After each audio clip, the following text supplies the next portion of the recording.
It's the next day, and I'm sitting here just kind of puttering around on the gray Camaro again.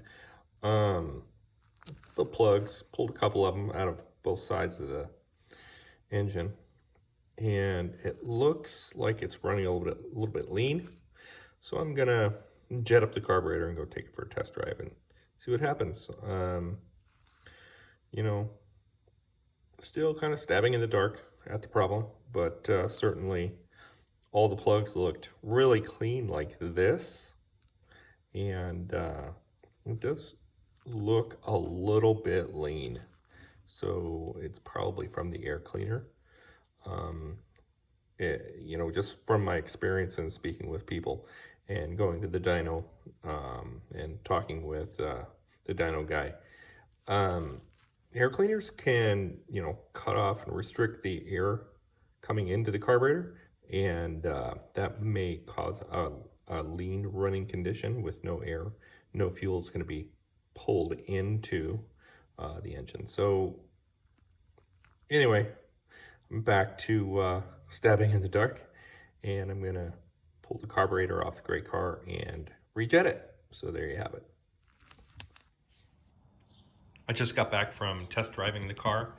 That made a huge improvement, jetting the carburetor up. Um, what I'm suspecting is that the really bad vibration above 70 miles an hour is really coming from a lean misfire condition with the engine not having enough fuel.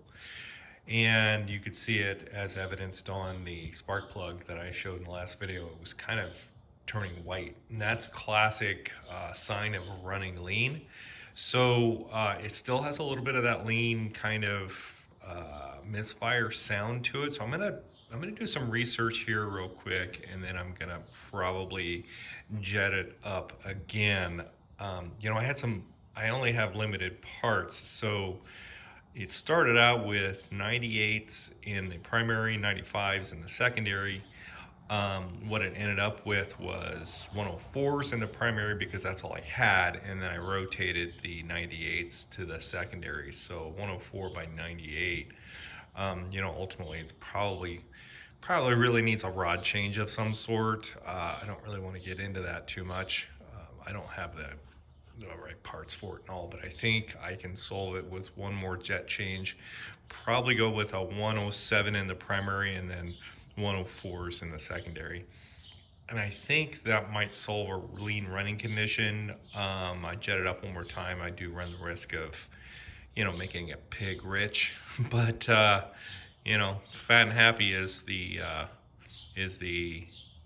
saying. So that's what I'm gonna do. I'm gonna jet it up one more time and do a little research. That Edelbrock tuning guide is great information. So I'm gonna start there, and then it's probably gonna be 107 in the primary, 104 in the secondary, and another test drive, and we'll see what happens.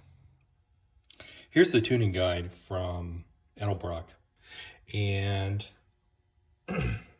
after doing a bunch of research, pulling out the rods, I realized that the carburetor that's on the gray car didn't have the factory size rods in it. So, even though this chart is really nice, full of information, it is a bit confusing.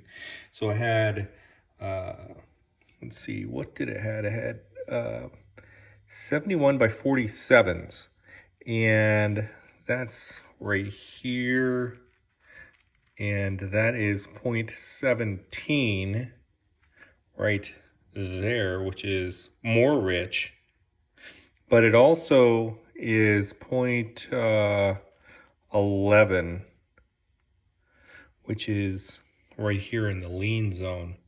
So what I did is I put 73 by 47s in there, which puts it in right about there. What I think I'm going to do is pull the carburetor off and do some adjusting and eliminate any potentials on vacuum leaks. And I'll probably do that tomorrow. And I ordered some main jets and mains will be 101 and secondaries will be 98s.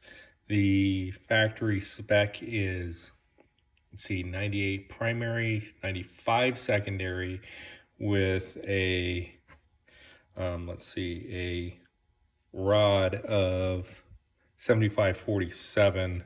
That puts it right square in the middle, with the orange step-up springs. And I will probably end up going to the factory setting, but with a little richer main and secondary jet.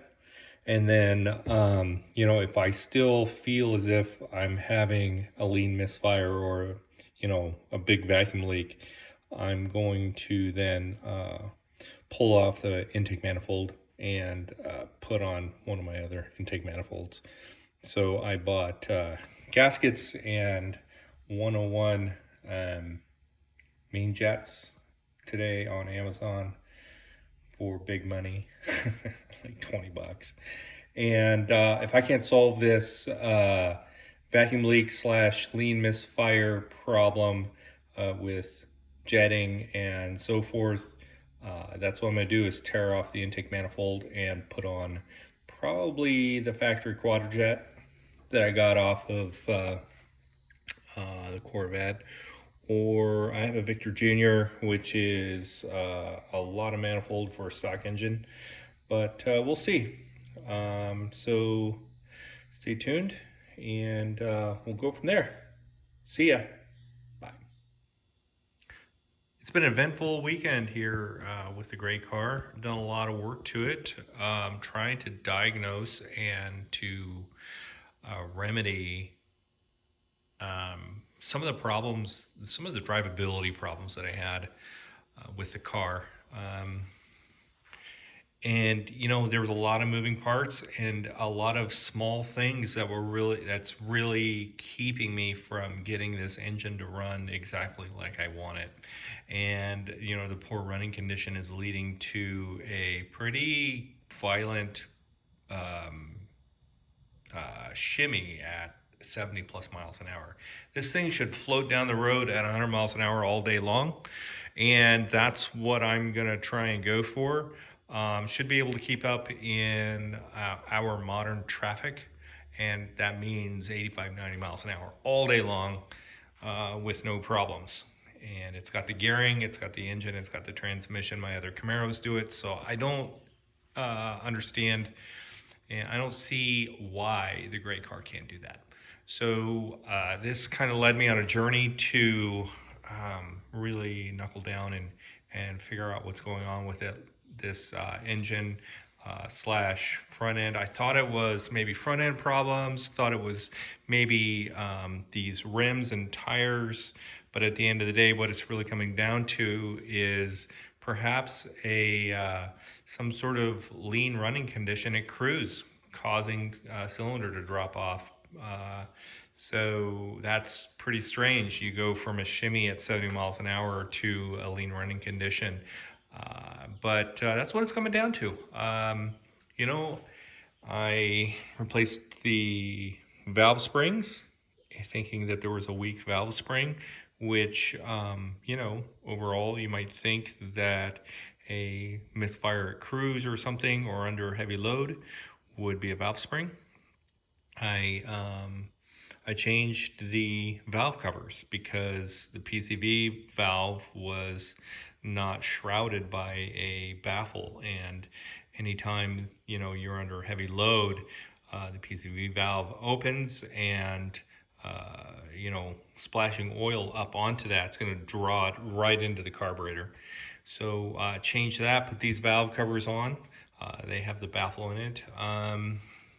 And I jetted up the carburetor, and that led me to believe that there is a vacuum leak, either off the back of the intake manifold or the intake manifold itself. Gosh, what else can I say? I mean, I found the spark plug that was fouled on cylinder number 8, and that led me to changing the PCV valve location right to there, to the factory location, like a Corvette Camaro typically is. So Yeah, I mean, lots of moving parts trying to diagnose this problem, and they're just small problems, but are, just I'm basically pulling my hair out. But I'll figure it out, and this car will rock and roll. I've gotten a lot more power out of the car, out of making these changes with jets and valve springs and all the rest. And the work so far has been well worth it. But I plan to have this thing running smoothly all the way through the RPM range and getting it going. So it's a really long video, but onward and upward, and I will continue to make these videos until I get the car fixed, and we'll figure it out. That's it for this weekend. See ya. Bye.